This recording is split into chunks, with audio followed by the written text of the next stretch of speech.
The medium of video games has a rich history. Almost every year since 1985 is jam-packed with games a lot of people consider classics. But despite how many talented people worked on these fantastic games, very few people have been able to make a big enough name for themselves that they are what draws attention, not the brand that they're working under. Brian Intihar has done some amazing work and is a fantastic storyteller, but last October everyone was excited for the next Spider-Man game, not the next Brian Intihar game. But there is one man who did break that mold, whose story has been loved since 1987. Hideo Kojima. Anybody who remotely pays attention to the world of video games or has a Disney Plus subscription has heard of Hideo Kojima. This guy is so popular that when he got fired by Konami and Silent Hills was cancelled, he created his own studio, got the cast of Silent Hills to work with him, and still managed to get a crew and release a AAA video game in under 4 years. And I've never played a Hideo Kojima game. So let's go back to the series that started it all and see if it still holds up as we look at Metal Gear Solid. Spoilers ahead, as well as spoilers for Metal Gear 1 and 2. Now let's get into this game.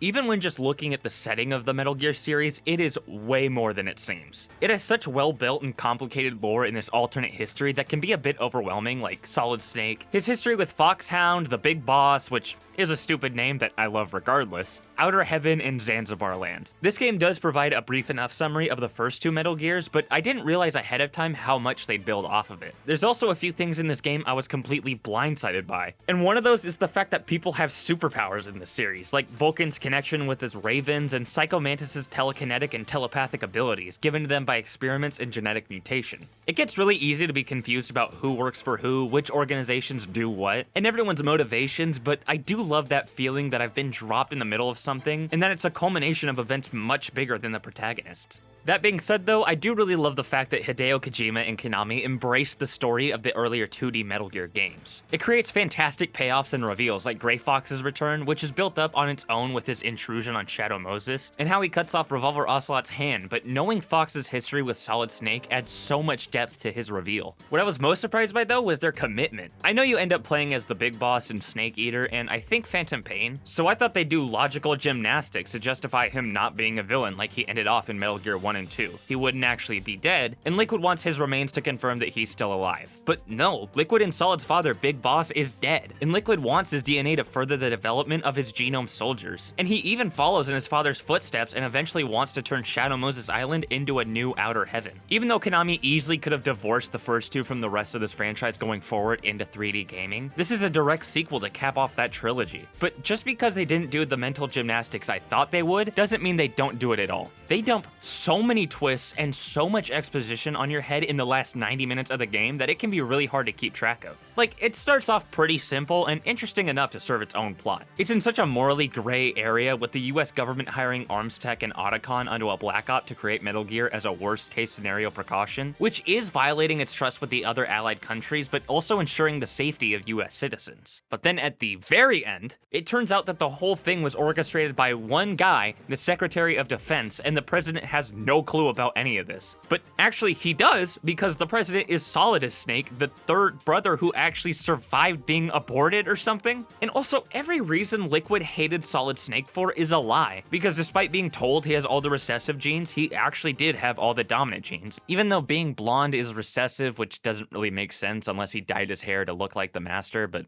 I don't know. And also, I can't believe he calls himself this.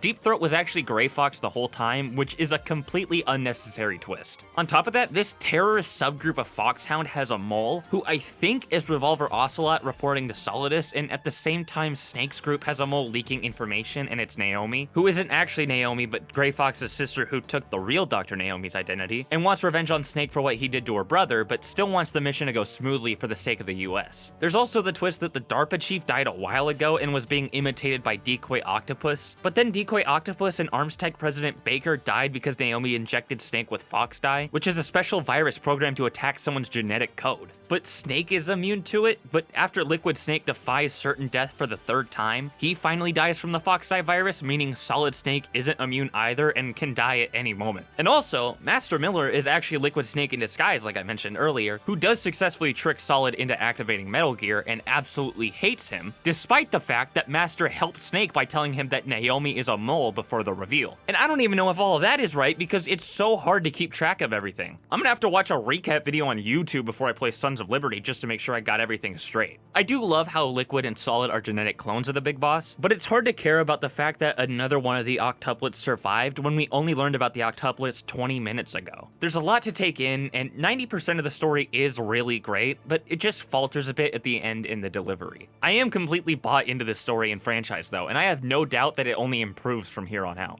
Like I said with Liquid helping Snake as master even though he hates him, the characters can be inconsistent, but that's only really when the plot demands it. Other than that, the characters are written really well, and I like pretty much all of them. I really love Snake's arc with Grey Fox of him being a soldier meant for war and how as a survivor, he can never truly leave the battlefield, and decides to ride off with Meryl and enjoy what little time he has left. It's a great message from Hideo about choosing life, even if they do beat you over the head with it relentlessly with the caribou and the start of spring. I'm not the biggest fan of Snake and Meryl ending up together. I don't really buy them as a couple, and they've only known each other for 18 hours at the most. I feel like it would have been more interesting if Snake was mostly just surviving at the start, and it would have been enough for him to start living for himself at the very least at the end. Then he can spend what time he has left racing dogs. But I was especially interested in his relationship with his brother, Liquid Snake, and how he's almost what Solid Snake would be if he had gone down a different path. Liquid was written brilliantly too, in both quality and the fact that he's super smart. I had no idea how they could have escalated the situation with nuclear bombs involved. It felt like Foxhound could either do nothing or end the world. But planning to launch a nuke in a testing area in China if the demands weren't met was so smart, as it could be covered up from the public eye, but show the power of Metal Gear Rex and force the US to explain to China why they have a nuclear weapon that is mobile, undetectable, and surface penetrating. It's such a creative way for the writing team to up the stakes without overplaying Liquid's hand. And I am really glad we got to see the backstories of most of the Foxhound members, Psycho Mantis and Sniper Wolf especially, but they're told in such long cutscenes after fun boss fights and carried purely by dialogue with no flashbacks or anything. They break up the pace just a little too much, and I kinda wish you heard about them from Colonel Campbell on the codec before you fight them. Surprisingly though, my favorite character has to be Hal Emmerich. Yes, he's a giant dweeb and a coward and he pissed his pants, but he's such a goofy guy and I can't help but love him. This guy fell in love with an international terrorist because she's hot and was polite to him. I thought it was really cool that he designed Metal Gear for defense and was heartbroken to see his work be used for evil. He's super helpful with navigating around Shadow Moses, he helped Snake get out of his cell, and opened the door when the control room filled with gas after Snake used the PAL key. And I know the lame-ass origin of it. He got his call sign from the fact that he's obsessed with anime, but come on dude, Otacon is such a fucking cool name. One big problem that I do have with the characters though happens when they open their mouths, because the dialogue in this game is so good and yet it sucks such ass. Snake is a pretty mature character. He has a bleak but interesting outlook on the world and his place in it. It's very interesting to hear him talk. And then he says this. Yeah, you've got a great butt. Yeah, Snake, I know, we saw earlier, and thanks for that by the way, Kojima. I really wanted to see a low polygon ass shot when I woke up this morning. And it's not just him either. Looking good, Snake. Bitch, a bomb is minutes away from blowing you up! This is not the time. This is not the place! And Snake, while intelligent, cannot comprehend any information anyone gives him. Psycho Mantis can read people's minds. You can't resist. Psycho Mantis, second floor basement, Liquid Snake, a nuclear weapon, revolution, card keys, a disguise, dark little secret, a new recruit, Rex, Metal Gear, woman, Black Project, President Baker, Pentagon, Deep Throat, woman in the cell, Codec, surgical implants, Baker, the president of Arms Tech. As clueless as Snake is though, it is nothing compared to me trying to play this game. You would see a higher success rate from a monkey taking an AP calculus exam compared to me trying to get through an encounter undetected in Metal Gear Solid. The reason why is because this game came out in 1998 and I'm not exactly capable when it comes to old games. I think I've been spoiled by how fluid and smooth modern games are, so when it comes to older, clunkier games, it takes me a while to get used to. But luckily, it only took me a few hours to get the hang of it, and I was used to the controls when I started my second play session. But just because you can learn to work around problems doesn't mean the problems aren't there. Nikita missiles can be hard to control and they accelerate ridiculously fast with no warning, which isn't a huge deal when you're doing something like taking out the fuse box for an electric floor, but it can cost you some health or ammunition when you're using it to fight Vulcan Raven. One big problem in this game, especially with how important timing is that pressing and mashing square is how you stealth kill someone, but square is also the button you used to flip people. So you really have to be precise with the positioning, otherwise some dude's gonna get dropped on his ass and start chasing you when he stands up. You have to be so precise, in fact, that when I first started playing this game, I tried all the buttons, including square, several times to stealth kill a guard, and nothing worked, and I had to Google how to do it. I do really think it's a cool mechanic to get info and hints from Otacon and Colonel on the codec, though, especially when they break the fourth wall and tell you directly how to do something to cut out any confusion. And one problem I always have with stealth games is that the way you play the game is always dependent on how smart the enemy AI is. You could have this fantastic 200 IQ distraction played out to get you from point A to point B, and it could all get ruined because at one point you threw a rock, and instead of looking at where the rock was thrown from, like an intelligent person would, they're dumb as fuck and look where it landed. But I have to say that the enemies in this game are just intelligent enough to reasonably plan out a route through somewhere without getting fucked over because you're fighting against second-grade dropouts. But that also makes it more fun because you need to make sure you're not alerting them by something as simple as walking on a grate or through a puddle. The only thing is that even if you're directly in front of them, they can't see you if you're not in their cone of vision. But with how limited your vision is in this game with the top-down view and inability to move in first person, I think the game would be way too hard if they could see you. There's also very little I know about the other Metal Gear Solid games, but what I do know is that Phantom Pain has a fucking chicken hat that practically plays the game for you, and reviewers used it to finish the game and get the review out faster. Dumb fucks. The cardboard box in the first Metal Gear wasn't ever really that crazy because you couldn't be seen moving in it, but I'm glad they brought it back here and nerfed it a bit, so that they'll suspect you if the box you're using is in the wrong building. I also know that there's a long-ass ladder that takes an entire song's length to climb in Snake Eater, so I have to ask, Kojima, what is your deal with climbing tall shit? This communications tower is so fucking high and has so many flights of stairs to climb up, and the entire time you're running into enemies camped out on landings and are being chased by an infinite number of guards. This was such a test of endurance, and ate up all of my rations right before you rappel down the building and get shot at by the Hind D and later fight it. But to be fair, this game is incredibly forgiving. There are plenty of checkpoints, at least in the version in the Master Collection, and they always prepare you for boss fights with plenty of ammo and rations. You just need to look for it.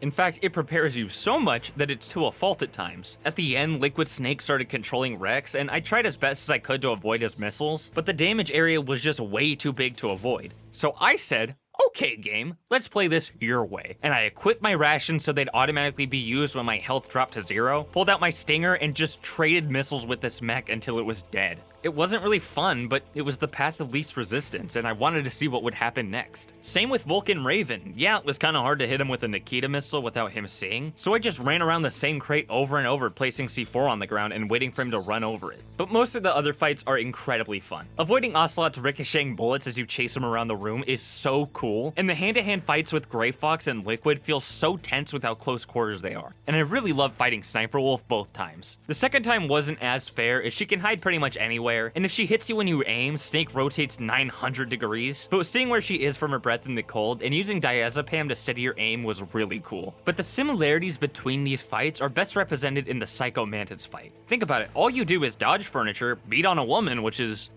a choice, and smack Mantis around. Just like how in the other fights, all you ever do is mash circle or shoot your gun. But they're so much fun because of 1, the challenge, and 2, and more importantly, the presentation. They all feel like insurmountable odds you will never overcome. These are genetically enhanced humans, some of them with superpowers, and you are one soldier who got thrown out of his house and into Shadow Moses with the shirt on his back. These fights are awesome because they're not grading gameplay-wise, and on paper, they are rad as fuck. But there is one more reason why the Psycho Mantis fight above the others is so raw. And that's because he called me a punk bitch because I kept dying and hitting continue. He called me ballsy because I rarely ever saved my game. And he moved my fucking controller. Hideo Kojima is an innovator. He will push technology to fit his ideas and max them out to the fullest. Oh, controllers can vibrate now? Well, I'm gonna make some kid shit his pants. When something needs to be shown that doesn't take place on location, he uses real footage that makes the scene hit harder and feel vintage and authentic. Even though this game has a resolution of 2 and the vents make it look like you're in Minecraft when you're crawling through them, he and his team still add little details like rats scurrying away from you. But the problem is that they can't really predict how games will be played in the future, and that causes technical issues. For example,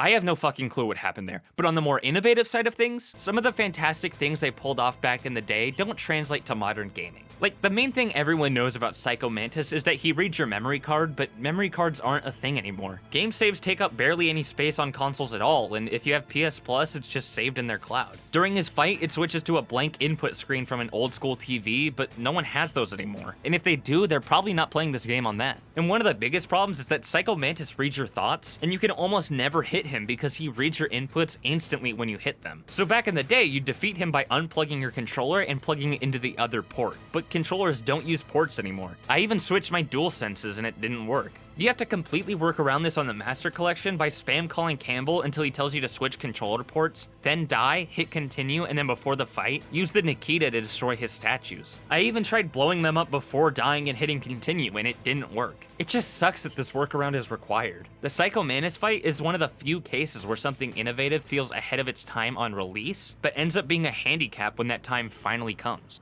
After rolling credits on Metal Gear Solid and hearing that post-credit stinger setting up Solidus, I am so incredibly excited for Sons of Liberty. Because if it's anything like this game, I'm sure to love it. I was so into this game that I was up at 3 AM wanting to go to sleep, but couldn't because all I wanted to do was get back on Metal Gear. And it's not even just to see what happened next, it was because the gameplay loop is so much fun and so addictive. Even while I was writing this script, I started a second playthrough to hold me over until I started the second game. I'm giving Metal Gear Solid an 8.5 out of 10, because while it does struggle to stick the landing at the end, the music and gameplay almost redeems it completely. I was so invested that during cutscenes, I completely forgot I was just staring at low poly plastic little G.I. Joes move around. Except for when, you know.